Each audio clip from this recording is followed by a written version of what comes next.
ಎಲ್ರಿಗೂ ನಮಸ್ಕಾರ. ಎಲ್ಲರೂ ಹೇಗಿದ್ದೀರಾ? ಎಲ್ಲರೂ ಚೆನ್ನಾಗಿದ್ದೀರಾ ಅಂತ ಭಾವಿಸ್ತೀನಿ.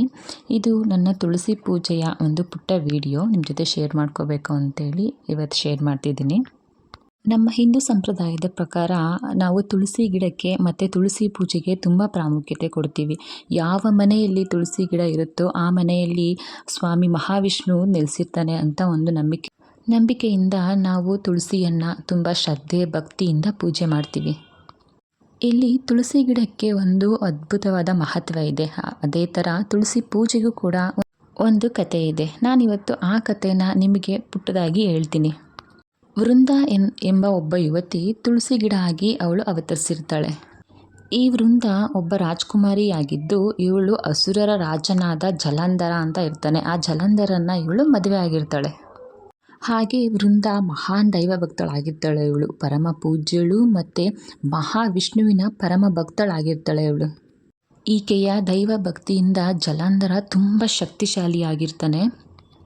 ಮತ್ತು ಇವಳ ನಿಷ್ಠೆ, ಪೂಜೆ, ಭಕ್ತಿ ಹಾಗೆ ಇವಳ ಪತಿ ಸೇವೆ ಇವೆಲ್ಲದರಿಂದ ಜಲಂಧರನಿಗೆ ಒಂಥರ ಶ್ರೀರಕ್ಷೆ. ಅವಳೆಷ್ಟು ಪೂಜೆ ಮಾಡ್ತಾಳೋ ಅಷ್ಟು ಶಕ್ತಿ ಇವನಿಗೆ ಬರುತ್ತೆ.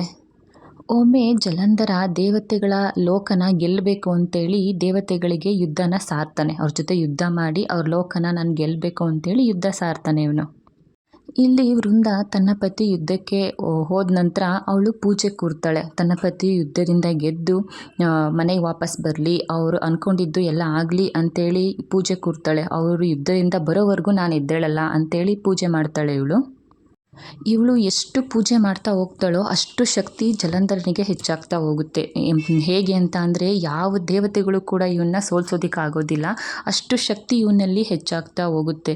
ಆಗ ದೇವತೆಗಳೆಲ್ಲನೂ ನೋಡ್ತಾರೆ, ಯಾವುದೇ ಥರ ಯುದ್ಧದಲ್ಲಿ ಏನೇ ಉಪಯೋಗಿಸಿದ್ರೂ ಜಲಂಧರನ ಸೋಲ್ಸೋಕ್ಕಾಗ್ತಿಲ್ವಲ್ಲ ಅಂಥೇಳಿ ಇವರೆಲ್ಲ ಈ ದೇವತೆಗಳೆಲ್ಲ ಮಾತಾಡಿಕೊಂಡು ಮಹಾವಿಷ್ಣುವಿನ ಹತ್ರ ಬರ್ತಾರೆ ಇವರು. ಆಗ ದೇವತೆಗಳು ಮಹಾವಿಷ್ಣುವಿನ ಬಳಿ ಕೇಳ್ತಾರೆ, ಸ್ವಾಮಿ, ನಾವೆಷ್ಟೇ ಪ್ರಯತ್ನ ಪಟ್ಟು ನಾವೆಷ್ಟೇ ಕಷ್ಟದಿಂದ ಯುದ್ಧ ಮಾಡಿದ್ರೂ ಜಲಂಧರನ ಶಕ್ತಿ ಹೆಚ್ಚಾಗ್ತಿದೆ ಹೊರತು ಅವನ ಶಕ್ತಿ ಒಂದು ಸ್ವಲ್ಪನೂ ಕಮ್ಮಿಯಾಗಿಲ್ಲ. ಇದಕ್ಕೆ ನೀವೇ ಏನಾದರೂ ಪರಿಹಾರ ಕೊಡಿ ಅಂತೇಳಿ ದೇವತೆಗಳು ಮಹಾವಿಷ್ಣುವಿನ ಬಳಿ ಕೇಳ್ಕೋತಾರೆ. ಆಗ ಮಹಾವಿಷ್ಣು ಹೇಳ್ತಾರೆ, ಜಲಂಧರನಿಗೆ ಇಷ್ಟು ಶಕ್ತಿ ಇರೋದು ಅವನ ಪತ್ನಿಯಿಂದ, ಅವಳು ಮಾಡೋ ಪೂಜೆ, ಅವಳ ಪತಿ ನಿಷ್ಠೆಯಿಂದ ಅವನಿಗೆ ಇಷ್ಟು ಶಕ್ತಿ ಹೆಚ್ಚಾಗಿದೆ ಎಂದು ಮಹಾವಿಷ್ಣುಗೆ ತಿಳಿಯುತ್ತೆ. ಇದರಿಂದ ಏನು ಮಾಡೋದು ಅಂತೇಳಿ ಮಹಾವಿಷ್ಣು ಯೋಚನೆ ಮಾಡಿ ಬೇರೆ ದಾರಿ ಇಲ್ಲದೆ ವೃಂದಾಳ ಬಳಿ ಜಲಂಧರನ ವೇಷ ಧರಿಸಿ ಮಹಾವಿಷ್ಣು ಹೋಗ್ತಾರೆ. ಆಗ ವೃಂದ ತನ್ನ ಪತಿಯೇ ಎಂದು ತಿಳಿದು, ಅಂದರೆ ಅಲ್ಲಿ ಜಲಂಧರನ ವೇಷ ಧರಿಸಿ ಮಹಾವಿಷ್ಣು ಹೋಗಿರ್ತಾರೆ. ಅವ್ರನ್ನ ನೋಡಿ ವೃಂದ ಏನು ಮಾಡ್ತಾಳೆ, ತನ್ನ ಪತಿಯೇ ಯುದ್ಧ ಗೆದ್ದು ಮನೆಗೆ ವಾಪಸ್ ಬಂದಿದ್ದಾರೆ ಅಂತೇಳಿ ಅವಳು ಪೂಜೆ ಕೂತಿರ್ತಾಳಲ್ಲ, ಪೂಜೆಯಿಂದ ಎದ್ದೇಳ್ತಾಳೆ. ಅವಳು ಪೂಜೆಯಿಂದ ಎದ್ದು ಜಲಂಧರನ ಕಾಲಿಗೆ ನಮಸ್ಕಾರ ಮಾಡ್ತಾಳೆ. ಅಂದರೆ ಜಲಂಧರನ ರೂಪ ತಾಳಿರೋ ಮಹಾವಿಷ್ಣುವಿನ ಕಾಲಿಗೆ ನಮಸ್ಕಾರ ಮಾಡ್ತಾಳೆ. ಹಾಗೆ ಆತನನ್ನು ಪ್ರೀತಿಯಿಂದ ನೋಡ್ತಾಳೆ. ಇದರಿಂದ ಏನಾಗುತ್ತೆ ಅಂತ ಅಂದರೆ ಅವಳು ಪತಿವ್ರತೆಯ ಸಂಕಲ್ಪ ಮಾಡಿರ್ತಾಳೆ. ಅದೇನಾಗುತ್ತೆ, ಅಪವಿತ್ರತೆ ಆಗೋಗ್ಬಿಡುತ್ತೆ.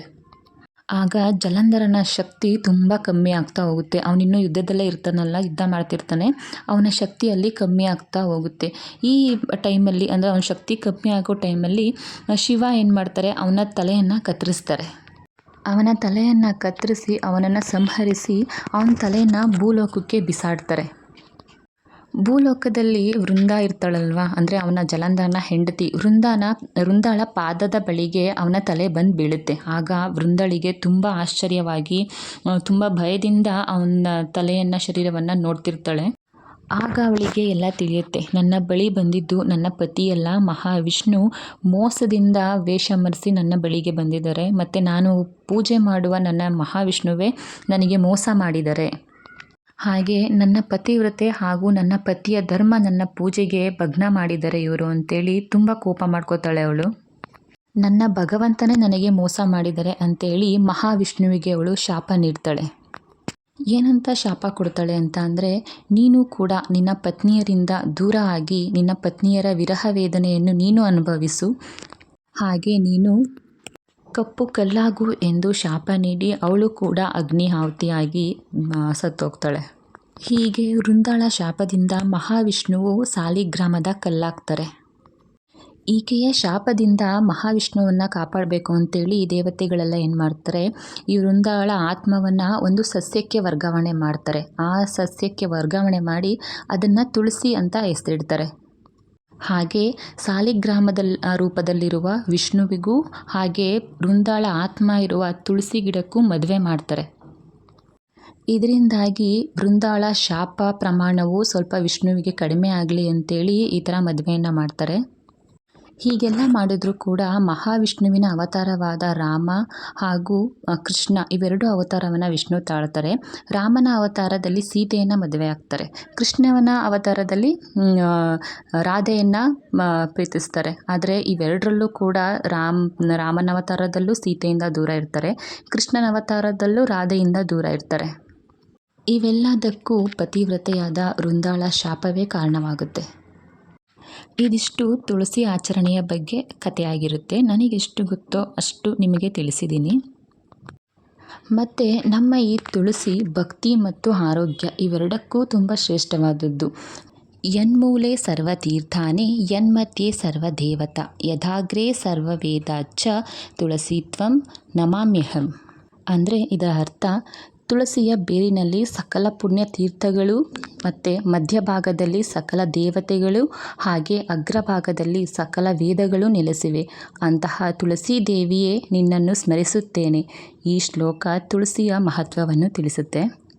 ನಾವು ಈ ಶ್ಲೋಕವನ್ನು ಹೇಳಿ ತುಳಸಿಯನ್ನು ಭಕ್ತಿ ಶ್ರದ್ಧೆಯಿಂದ ಪೂಜೆ ಮಾಡಿ ಹಾಗೆ ಮಹಾವಿಷ್ಣುವನ್ನು ಕೂಡ ಪೂಜೆ ಮಾಡಿ ನಾವು ಏನೇ ಕಷ್ಟಗಳಿದ್ದರೂ ನಮ್ಮ ಆರೋಗ್ಯ ಸಮಸ್ಯೆ ಆಗಿದ್ದರೂ ಮಹಾವಿಷ್ಣುವು ಅದೆಲ್ಲ ಬಗೆಹರಿಸಲಿ ಅಂತ ನಾವು ತುಳಸಿ ಪೂಜೆ ಮಾಡಿ ಕೇಳಿಕೊಳ್ಳೋಣ. ಹಾಗೆ ಈ ತುಳಸಿಯು ಬರೀ ದೈವಭಕ್ತಿಗೆ ಅಲ್ಲದೆ ಆರೋಗ್ಯಕ್ಕೂ ಕೂಡ ತುಂಬ ಒಳ್ಳೆಯದು. ಇದನ್ನು ಪ್ರತಿನಿತ್ಯ ಎರಡೆರಡು ದಳ ತಿನ್ನೋದ್ರಿಂದ ಅಥವಾ ಇದನ್ನು ನೀರಲ್ಲಿ ನೆನೆಸಿಟ್ಟು ಆ ನೀರನ್ನ ಕುಡಿಯೋದರಿಂದ ತುಂಬ ನಮ್ಮ ಆರೋಗ್ಯಕ್ಕೂ ಕೂಡ ತುಂಬ ಒಳ್ಳೆಯದಾಗುತ್ತೆ. ಹಾಗೆ ಕೂಡ ನಾವು ಈ ಕಾರ್ತಿಕ ಮಾಸದ ಉತ್ಥಾನ ದ್ವಾದಶಿ ಅಂತ ಅಂದರೆ ಏಕಾದಶಿ ಮತ್ತು ಉತ್ಥಾನ ದ್ವಾದಶಿಯಲ್ಲಿ ಈ ತುಳಸಿ ಪೂಜೆಯನ್ನು ಮಾಡ್ತಾರೆ. ಮಹಾವಿಷ್ಣು ಯೋಗ ನಿದ್ರೆಯಿಂದ ಎದ್ದೇಳುವಂತಹ ದಿನ ಅಂತ ಹೇಳ್ಬೋದು. ಈ ದ್ವಾದಶಿಯಲ್ಲಿ ನಾವು ಕೂಡ ತುಳಸಿ ಪೂಜೆಯನ್ನು ಮಾಡಿ ಮಹಾವಿಷ್ಣುವಿನಲ್ಲಿ ನಮ್ಮ ಇಷ್ಟಾರ್ಥಗಳನ್ನು ಈಡೇರಿಸುವಂತ ನಾವು ಕೇಳ್ಕೊಳ್ಳೋಣ. ಸೊ ನನ್ನ ಇವತ್ತಿನ ಈ ವಿಡಿಯೋ ನಿಮಗೆಲ್ಲ ಇಷ್ಟ ಆಗಿರುತ್ತೆ ಅಂತ ಅಂದ್ಕೊಂಡಿದ್ದೀನಿ. ಇದು ನನ್ನ ತುಳಸಿ ಪೂಜೆಯ ಒಂದು ಪುಟ್ಟ ವಿಡಿಯೋ. ನಾನು ಸಿಂಪಲ್ಲಾಗಿ ಮಾಡುವಂತಹ, ಅಷ್ಟು ತುಂಬ ಗ್ರ್ಯಾಂಡ್ ಏನಿಲ್ಲ, ಸಿಂಪಲ್ಲಾಗಿ ಮಾಡಿರುವಂತಹ ಪೂಜೆ. ನನ್ನ ಇಬ್ಬರು ಮಕ್ಕಳು ಕೂಡ ಹೆಲ್ಪ್ ಮಾಡಿದರು. ಇವತ್ತು ಅವರೇ ನೈವೇದ್ಯಕ್ಕೆ ಪ್ರಸಾದ ಕೂಡ ಮಾಡಿದರು. ಇವತ್ತು ತುಂಬ ಚೆನ್ನಾಗಿ ಮಾಡಿದರು. ನನ್ನ ಇವತ್ತಿನ ವಿಡಿಯೋ ಈ ಪೂಜೆ ವಿಡಿಯೋ ಆಗಿರುತ್ತೆ. ನಿಮಗೆಲ್ಲ ಇಷ್ಟ ಆಗಿದ್ದರೆ ಸೊ ಒಂದು ಲೈಕ್ ಮಾಡಿ, ಶೇರ್ ಮಾಡಿ, ಸಬ್ಸ್ಕ್ರೈಬ್ ಮಾಡಿ. Thank you.